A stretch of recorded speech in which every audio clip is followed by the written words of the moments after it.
Bienvenue dans la présentation du ferraillage théorique d'une dalle béton armée dans Robot Millennium.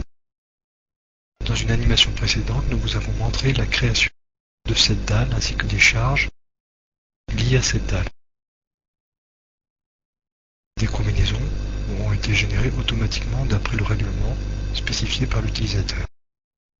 Passons maintenant aux hypothèses liées au ferraillage de cette dalle. L'utilisateur peut définir ses propres paramètres.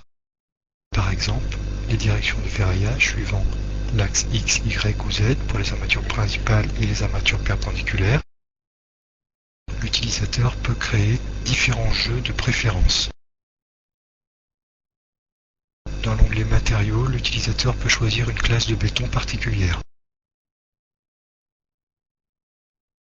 Les paramètres à l'ELS permettent de définir des vérifications au niveau de la flèche et de la correction du ferraillage ainsi que le type de fissuration.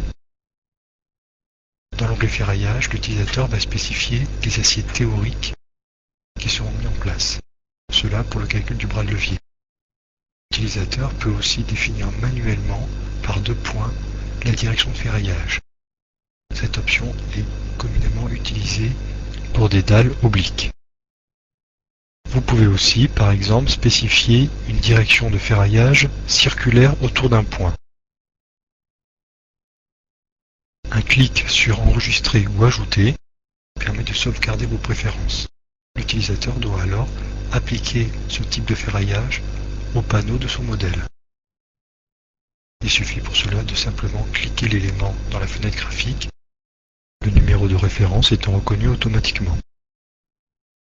L'utilisateur peut aussi rentrer manuellement le numéro de l'élément.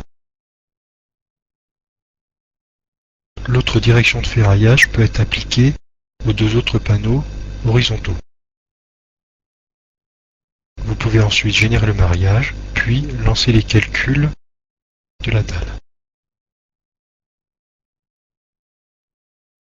Pour calculer le ferraillage théorique, l'utilisateur peut passer dans le bureau prédéfini prévu à cet effet. L'utilisateur peut choisir la méthode à utiliser, ainsi que les combinaisons à prendre en compte. Robot Millennium va calculer les aciers théoriques pour les différents panneaux. Une fois les calculs effectués, l'utilisateur peut voir graphiquement, sous forme de cartographie d'isoline ou de valeur, les ferraillages théoriques supérieurs ou inférieurs.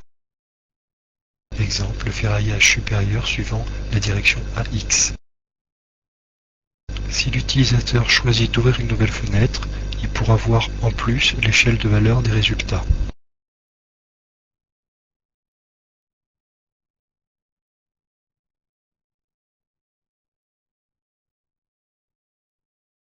L'échelle peut aussi être personnalisée, suivant un jeu de couleurs ou un nombre de divisions. À tout moment, l'utilisateur peut ajouter ces cartographies dans ses notes de calcul.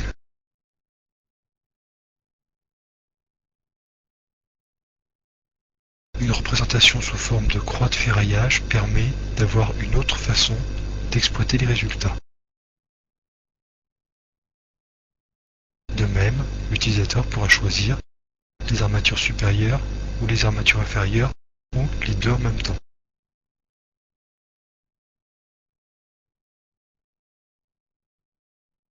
La description permet de voir les valeurs calculées en plus de la cartographie.